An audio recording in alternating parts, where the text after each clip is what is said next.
Before we get into today's episode of Bro, Where's My Phone, the podcast, I want you to know that we are rolling out the Digital Dopeness Kids classes.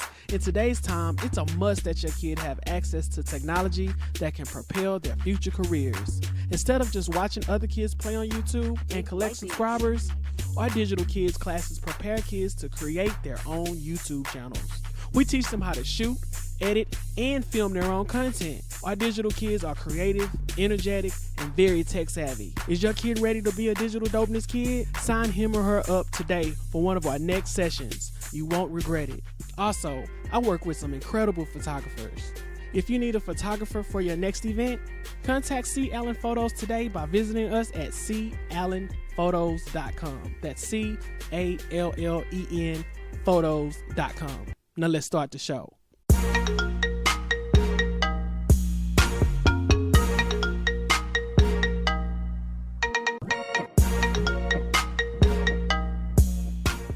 Welcome to another episode of Bro, Where's My Phone, the podcast. I am your host, Christopher Allen, and this is episode number 8. Episode number 8. Hopefully you joined us on episode number 7, and the numbers just keep on adding up. On today's episode, I have my ace, Boom Coon. How you say it? Ace Boom Coon. Samitra. Samitra is in the building. Artistic Rebel is rocking with me. How you doing? Hello, how are you? I'm good. I'm getting myself back together. Today's been how would I describe today? I don't know. I just, like I told you earlier when I text you, my head was in the clouds on things that I needed to be done. Have you ever had to clean up and you started cleaning up, but your mind went to something else and you started doing that, and when you started doing that, it's just like all over the place. Mm-hmm. And it was hard to stay focused on one thing. I have focus issues all the time. And so that's been my day. So when we had to record the podcast tonight, I was like, great, it'll give me something to know I can execute creatively. And, you know, as creatives, we got to stay creating something. And if we don't, we get, I don't know, we're not in the right mind. Oh, yeah, absolutely. Yeah, so what did we talk about last time? Oh, let me get the plugs out the way. Still got to promote the State of the Small Photographer event next week at Culture. We already at capacity too, by the way. What? So hopefully, yes. You know, it's 10. We invited 10 photographers. I kept it at 10 because it's a small space, but to really be intimate and to talk about what we talk about, what we need to talk about, you know, I'm hoping at least 8 or 9 other photographers show up so we can, you know, get to talking about our businesses and keep it going. That's going to be cool. I'm excited and ready. So that's Thursday. Yeah, next Thursday, 6 o'clock, Culture. We're going to take pictures. You can take your boomerang shots if you like. So what did I say earlier about, was that today or yesterday? I think it was this morning. And I'm trying not to vent. I'm trying not to be a person who vent a lot. I don't know who. I saw someone's boomerang picture, and it just irked me. And I don't know why. And I guess because I see it all the time, and I see a lot of people doing, and it's mainly girls, they do this little wobbly side-by-side thing. I'm just like, it's a wrap. Retirement. So you probably want to see Christopher Allen doing boomerang shots. Ours was pretty cool. I never posted it either. Which one? The one with the kids? Oh, no. That one, your niece made that one grade A. She's doing her, I don't even know. She hit that Millie tough. That Millie rock. It was me and you, one night we were supposed to record episode 6, and was the mosquitoes the problem? No, this was before that. With just me and you? Yeah. Okay. And our boomerang was dope. I think because we had like the little mics and all of the little props and stuff. I'm going to post it. Now that I'm back to reposting on Instagram, that's a whole nother story with me and my idiosyncrasies when it comes to my Instagram. That's a big word to me. Can you say that again? Idiosyncrasies. Right. I think I might have said it wrong. I'm thinking secrecy. I don't know. I probably should check. So you still got that boomerang shot? Oh, yeah. Well, let's go keep talking. Let's keep the show. Let's keep the show rolling. How was your day? It was a very slow start. I wasn't feeling real good this morning.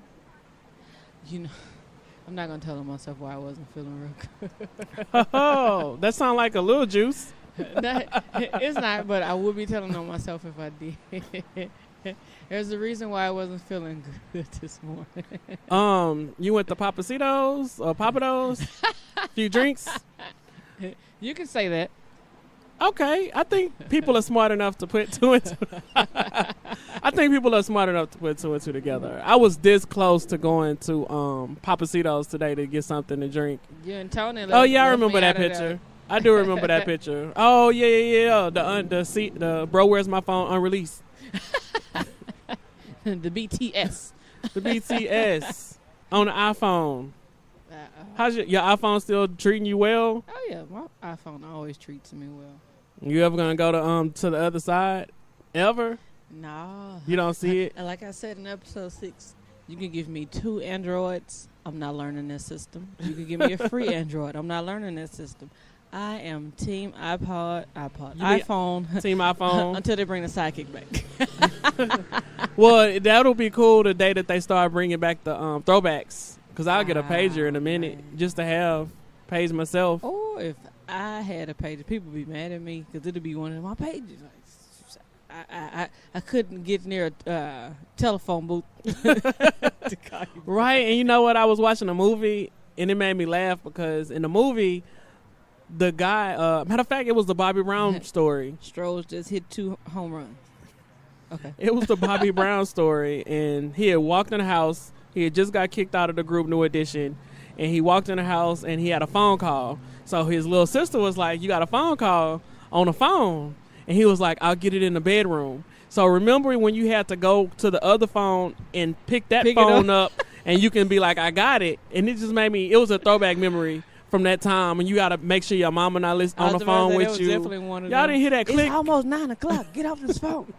Yeah, and I remember being on the phone without even talking about nothing. After a while, it's just like, why are we holding the phone? It was definitely one of them. You sleep? No, I'm not asleep. All day. People do that now. They just be on social media while they on the phone. I know they do. You know, the times have changed so much that, like, me and my mom, it was one time, I think we were at the Olive Garden. And, you know, you would think with your parents being like, you get off the phone. She was face deep in Facebook on her phone. I was like, your mama? I was like, look how the tables have turned. Baby we used boomers. to get in trouble for that. Like, put your phone away. I got to tell her, put the phone away, talk to me. The baby boomers are doing it. You know what? That make me think of something. My dad, this is what he do. If I'm on the phone at the table, I'm not bothering anybody. He'll be like, you always on the phone. And I'll be like, you always watch TV. It's just a smaller screen. So you really want to go there? Let's go. And then he doesn't understand. I try to explain, as much as you watch TV, you're not doing anything productive. I'm on my phone. You don't know if I'm sending an email. You don't know if I'm watching a YouTube tutorial. Got a notification from Cash App for money. Say what? Oh yeah, for sure. So it's a different way of thinking. People think you just wasting your time, but not necessarily. You watch TV. Enjoy your TV time. I don't even watch TV like that. I could go on a rant with that because with like us as creatives, I don't know. Creatives get a bad rap about, you know, being lazy or working hard because, you know, like our parents are similar with like their way of thinking with like as far as job from the 70s, 60s, 70s, like growing up. Blue collar. Both my parents blue collar. Work hard, by the way. Yeah, do work hard. Post office and mechanic. So their mindset is, if you're not doing grueling, back-breaking, or physical type work, you're not working hard. And creatives, 9 times out of 10, we're making something happen in our computer. Right. And they look at it as playing like, I rarely get on Facebook from my computer. So if you see me at my computer, I'm working. Right. Absolutely. I'm not on the chain gang or on the railroad working like that, but work is being done. And we as creatives, we get a bad rap for that because they think that while we're doing this plan, like, I've never played Candy Crush. People think that you are on your computer playing games like Candy Crush. Yeah, it's like, right. Nah. And you know what? It's two things I want to say to that. The first thing was, I remember when I first got my internship back in the day with Music World. Now, I knew that this was Matthew Knowles, and I knew this was Beyonce's dad. This is Destiny's Child, but I didn't say anything. I was going to my internship, and my dad couldn't understand. He was like, you working for free? You can be working a real job while you sitting there going to you getting that and real I'm like, experience. You have no idea who I'm around, the environment. So when I dropped the bomb that, this is Destiny's Child's management company, and this is Beyonce daddy, he opened it in Houston or whatever. Then it was like a respect level of, oh, okay, I see. Until after a while, it's still. Yeah, and the next question is, are you getting paid yet? Are you getting paid yet? And I'm like, you can never, ever, ever pay is good, of course, but just starting off, this is an experience that I'll have for like the rest of my life, being in the same room with Beyonce or being able to see how people do it, even on that level.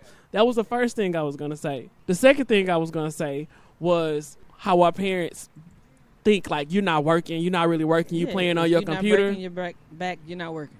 Listen, the kids of today, like that's up under us, they making money just by broadcasting their life. And their life really ain't really even that, interesting from what I've watched so far. But people watch it, they get the views, they get the subscribers, and people want to see what they doing next. And they going to Taco Bell, they playing pranks on each other, and they don't never have to work a job in their life and making more money than we was making working at Celebration Station. I have two of my cousins, they're both 18 and 20 now.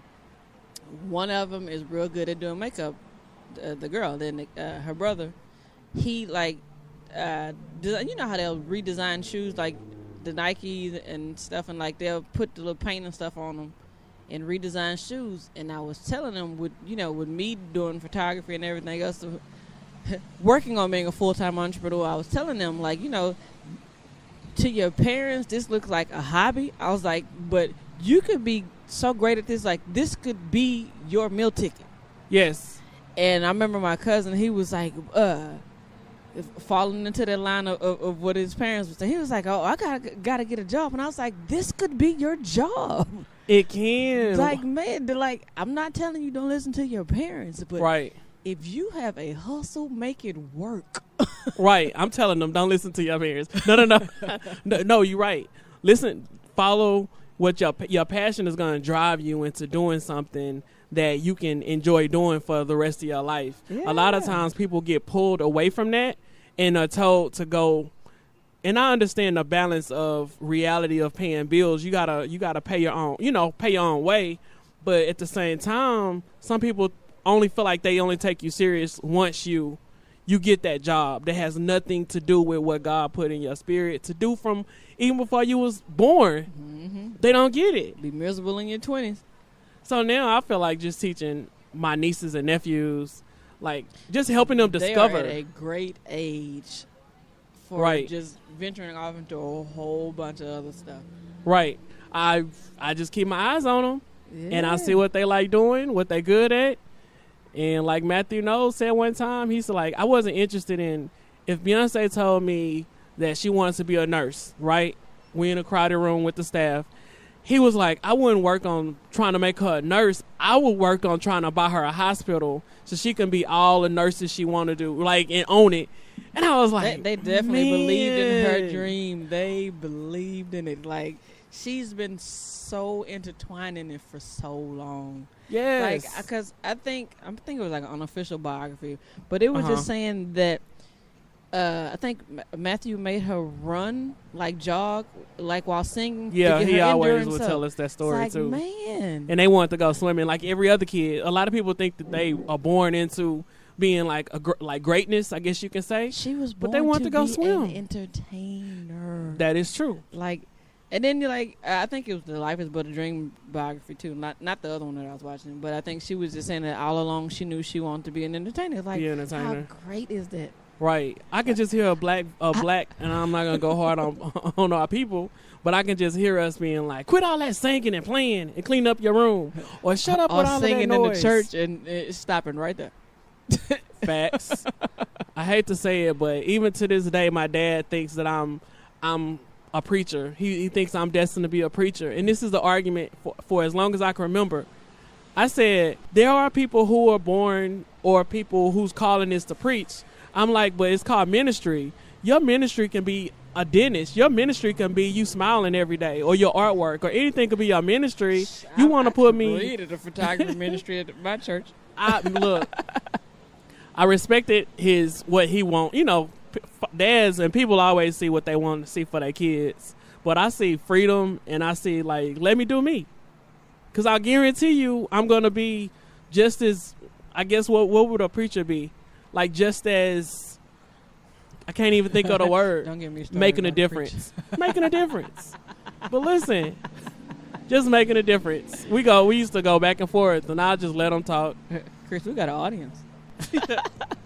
But what else? What else is going on? Oh, let me tell you. Guess what?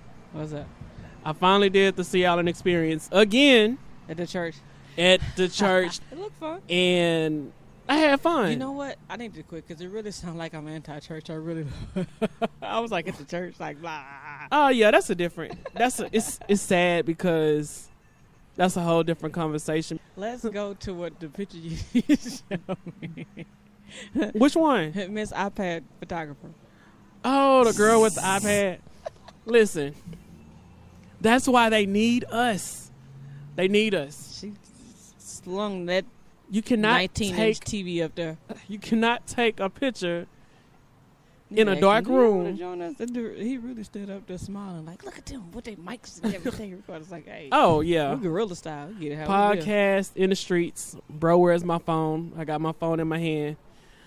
Mine, I'm a stand, my tripod stand. So yeah, what y'all got? What y'all want in on this?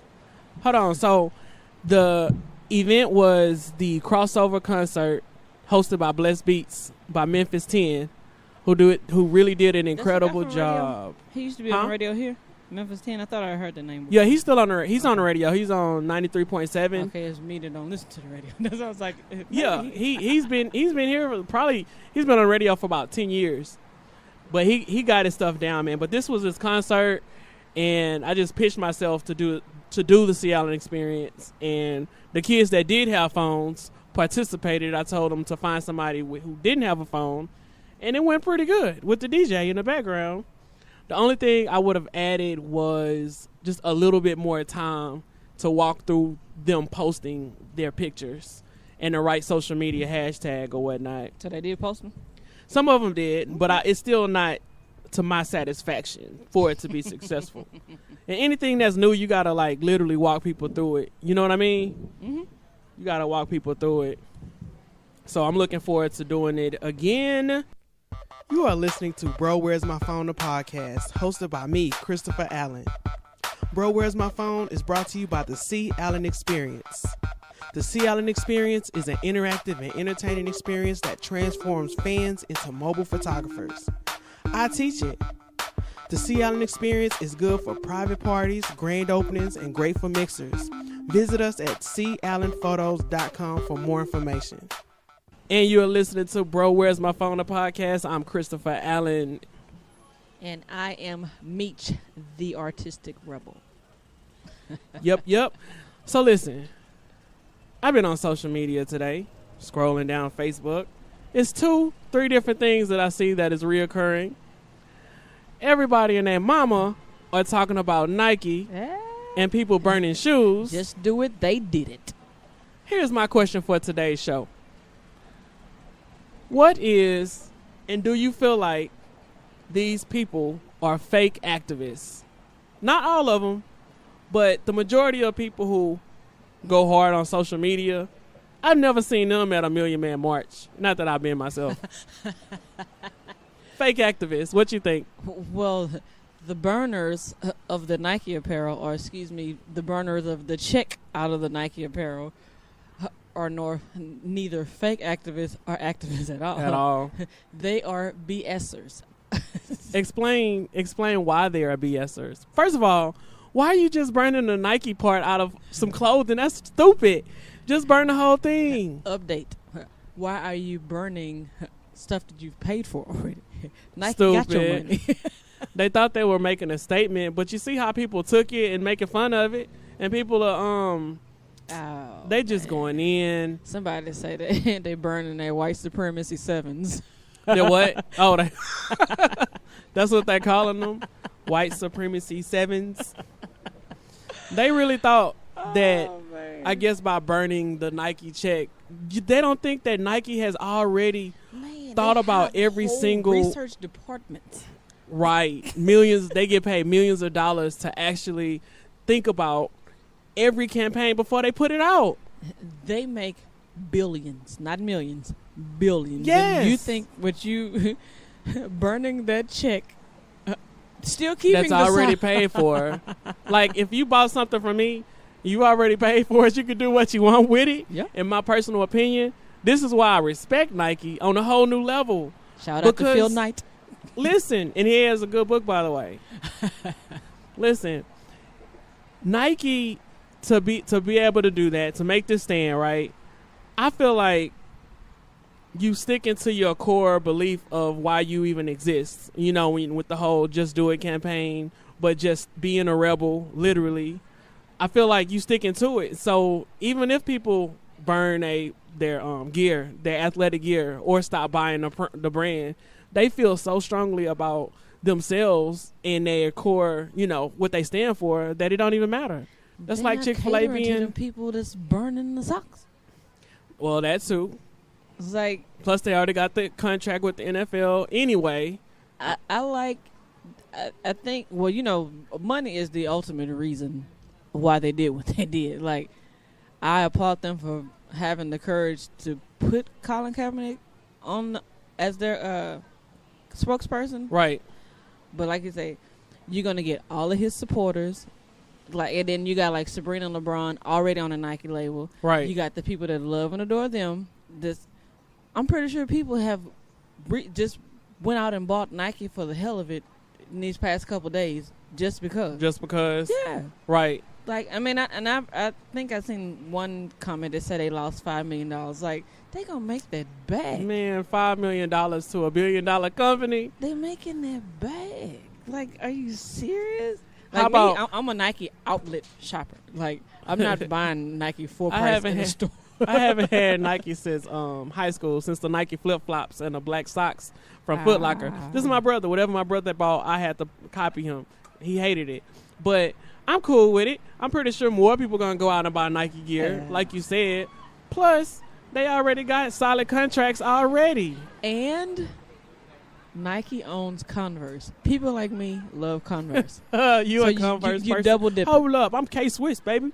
Nah. What is this, 95? I couldn't afford nothing else, really. K-Swiss, Chris. Man, in our day, they call me. K-Swiss was the shiznit. Nothing like a fresh pair of white shoes. Oh, man. I used to hit that little toothbrush with them. You know how the sole of the K-Swiss had like the little, I don't know, like ripple of effect. Yeah. I used to hit it with the, what's the little... was it the white bottle? Yeah, the white bottle. Oh, man. It was like a sponge on it. Yeah, it had was a little, for the outside of the shoe. Funny type of feel. Was it for the outside of the shoe? No, I'm just talking about the sole of the K-Swiss.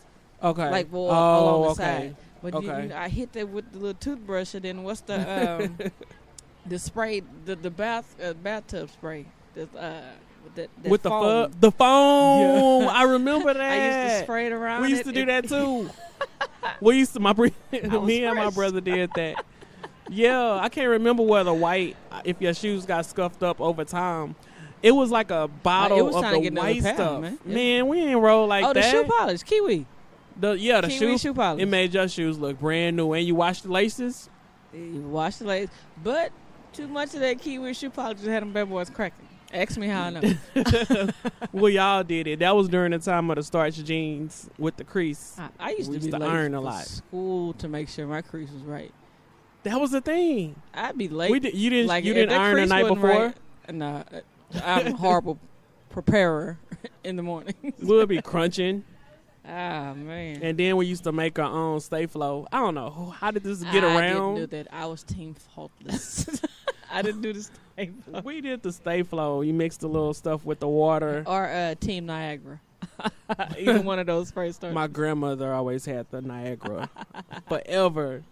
But we probably killed bottles after bottles trying to have starch down jeans. That stood up on their own. What do you think about people who wear starch jeans now today?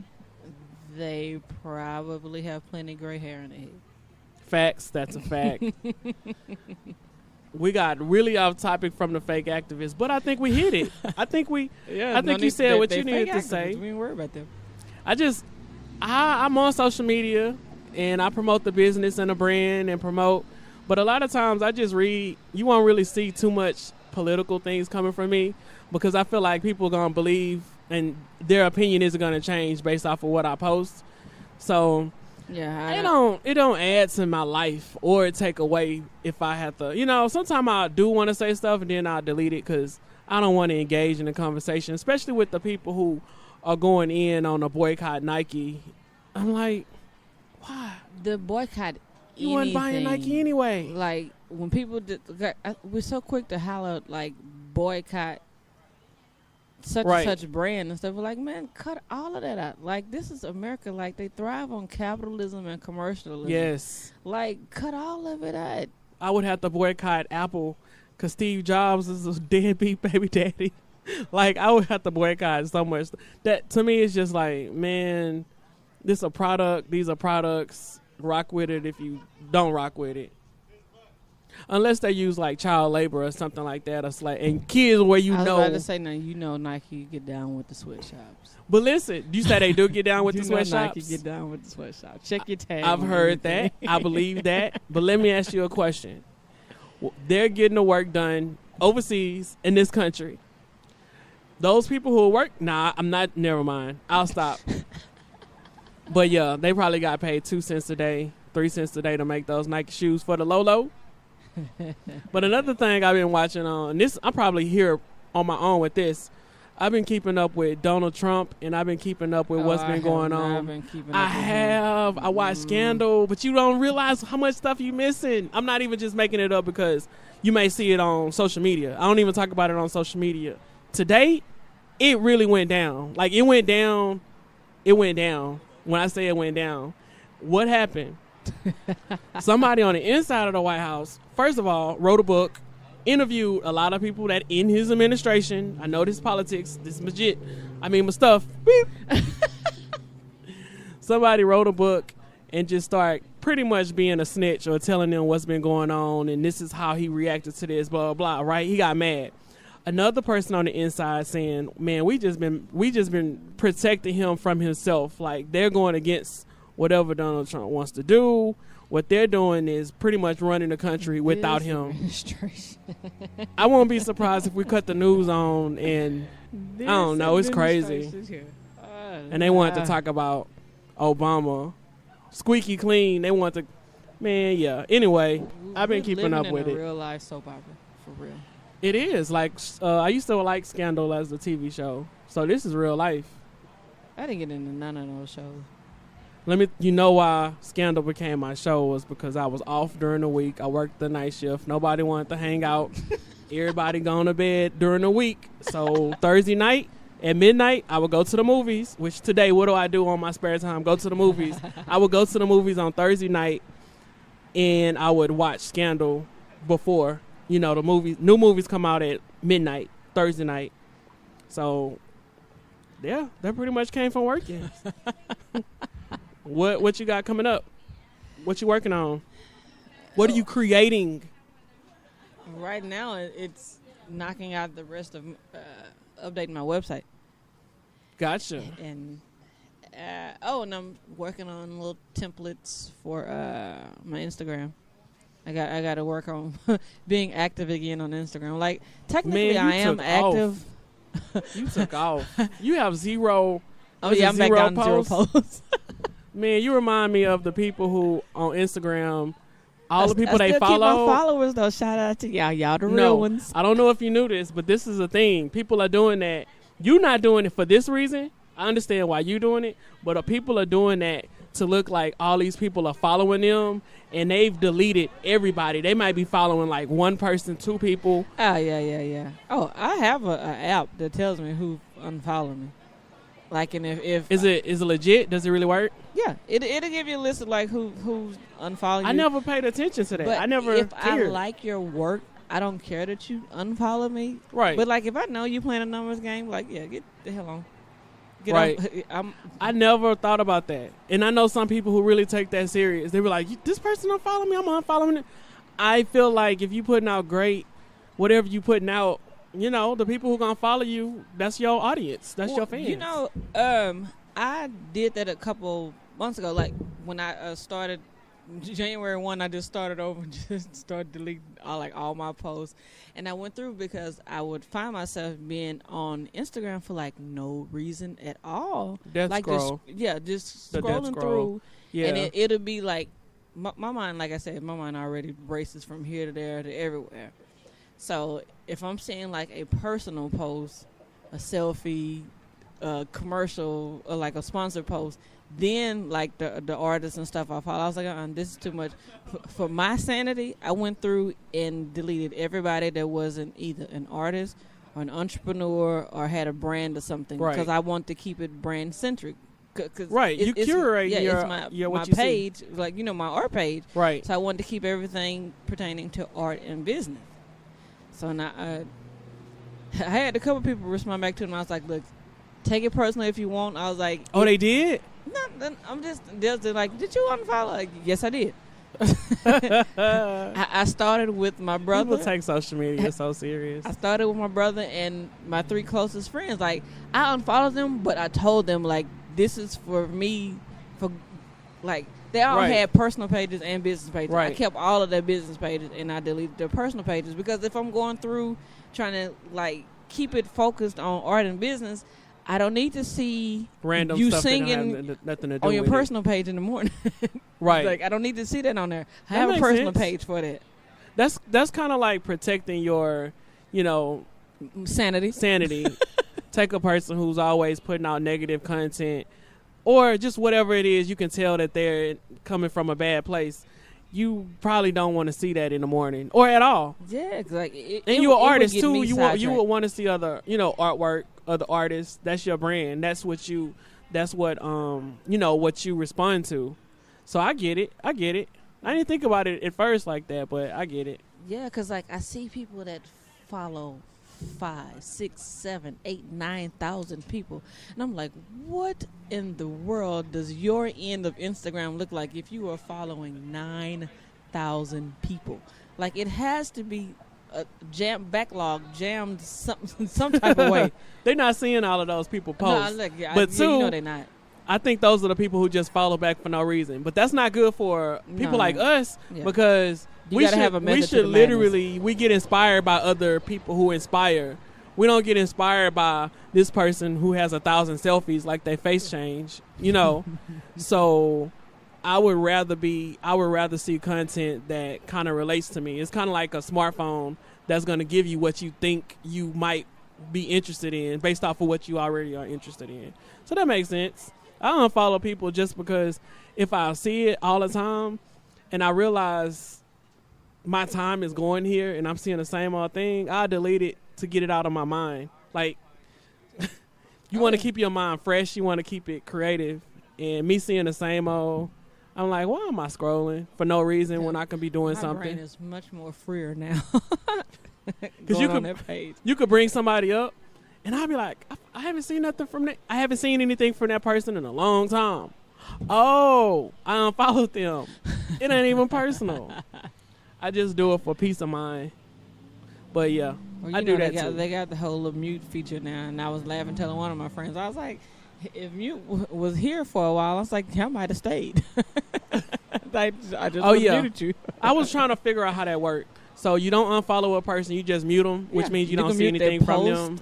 And their stories, or their posts, or their stories. I'm going to be a mother muter. Okay. Left and right. I'm on Instagram now, and Gary V was like, it says, why you can't stop scrolling. I don't know what he's talking about, why you can't stop scrolling. People just get used to doing it, and then you turn into a robot. My impersonation of Gary. Nah, I can't do it. I don't feel like yelling and cussing. Yeah, man, he a little rogue when he want to be. Yeah. Well, things that I have, I guess, coming up. Well, we have a networking event coming up. That's gonna be dope. Working on some more classes. I have to do the YouTube class because that's gonna be the class. Like, wait till you see these kids watch YouTube now. It's so funny. Like, not TV, YouTube. My friend, her son's 4, and she said that's all he does is watch YouTube. And I've asked 4 to 5 different friends, and all of their kids watch YouTube, and they can relate.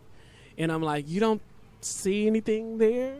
My thing is, we're creators. I'm like, man, y'all watching these people? Who are y'all? But you're watching them, and they're getting views from you. I'm like, no, we're gonna do the creative class. You in it, by the way. Whatever I do, you're a part of by default. So we got the YouTube class coming up. I got to get a day for it. I've been writing on it today. I'm like, see, that's what I've been working on. The Eventbrite is already created. But, yeah, that's what I got. We are going to end the podcast here. I don't feel like talking about Eminem and Steve. I was about to say, I don't even know what the issue is with him. With all of them. I honestly don't know what's the issue between him and Joe Budden. I listen to Joe Budden. Weren't they like rap labels or friends or something one way? Yeah, I didn't know that. Joe Budden was signed to Shady, Shady Records? I know it was something. Yeah. But anyway, man, y'all, thanks for checking out. Thank you for listening to the show. Found out my brother listens to the show. Shout out to my brother Gilbert. All right. What's up, Gilbert? Yeah, go to where we at? iTunes. Go to SoundCloud, iTunes. Stitcher. I knew it was with an S. Go to Stitcher if you have an Android. If you have an iPhone, go to iTunes. Download. If you have Android, throw it in trash. Bro, where's my phone? A podcast. 5 stars. Leave a comment. And we'll talk to you next time. Peace. Peace.